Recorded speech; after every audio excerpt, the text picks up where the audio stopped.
Berdasarkan informasi dari BMKG, gempa terjadi di kedalaman 25 km pada koordinat 10.26 Lintang Selatan dan 123.72 Bujur Timur.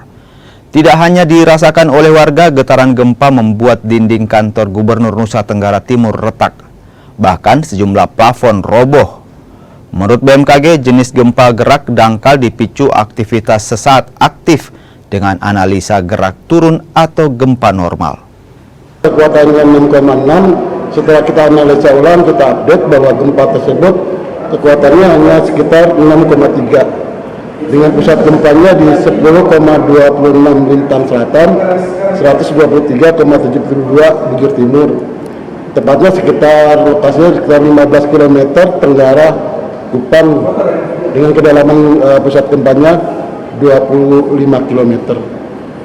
Dilihat dari jenis mekanisme gempa bumi tersebut, bahwa gempa tersebut memperlihatkan bahwa lokasi epicenter dan kedalaman epicenter gempa bumi yang terjadi merupakan jenis gempa bumi kerak dangkal atau slow crustal earthquake, di mana dipicu oleh aktivitas sesar